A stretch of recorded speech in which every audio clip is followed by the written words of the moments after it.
नमस्कार, मी पंजाब डक. सुरुवातीला हे पाऊस काय होणार आहे की सुरुवातीला येणार आहे म्हणजे नंदुरबार जिल्हा, धुळे जिल्हा, धुळे मालेगाव ह्या पट्ट्यामध्ये काय होणार आहे तो पावसाला सुरुवात होणार आहे.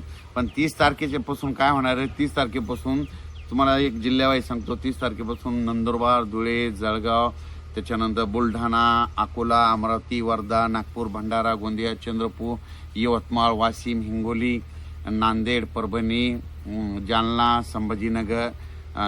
संभाजीनगर, बीड जिल्हा, लातूर जिल्हा, धाराशिव जिल्हा, अहिल्यानगर, त्याच्यानंतर कोकणपट्टीकडे देखील म्हणजे साताऱ्यापासून कुडाळपासून ते डायरेक्ट मुंबईपर्यंत म्हणजे ह्या पट्ट्यामध्ये देखील कोकणपट्टी, पुणे असा करत करत मुंबईला देखील पडणार. म्हणजे ह्या 3 दिवसात काय होणार आहे, दररोज एक दिवस मात्र प्रत्येक ठिकाणी थोडा पाऊस येईल, काही ठिकाणी सोडून देखील देईल, म्हणून हे अंदाज लक्षात येतात.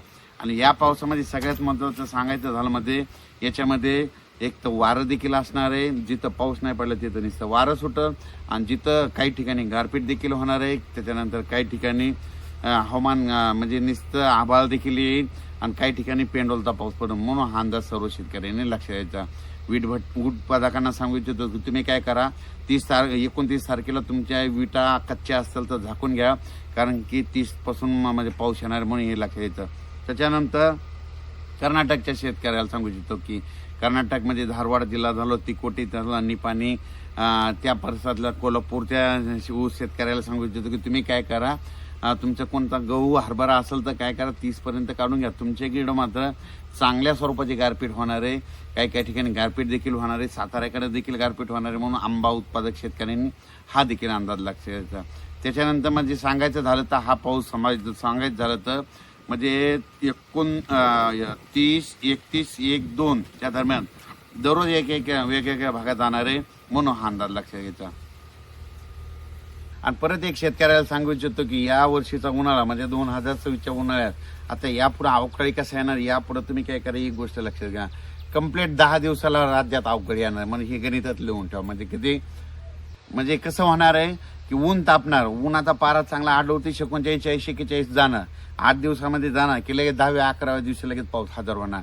मग सांगायचं झालं तर कसं सांगतो तुम्हाला सांगतो, 17, 18, 19, 20ला पाऊस पडला, तिथून मग कोणती तारीख येईल ही 10 दिवस, 29, 30, 31, पण तिथून 10 दिवस कोणते, तर त्याच्यानंतर 29, 31च्या नंतर ते 10 दिवस 9, 10, 11च्या दरम्यान, पुन्हा तिथून 10, 18, 19, 20. म्हणजे प्रत्येक काय करा, एक गोष्ट लक्षात घ्या, यावर्षी अवकाळी पावसाचं सावट 10 दिवसालाच आहे, म्हणून हे देखील सर्व शेतकऱ्यांनी लक्षात द्यायचं.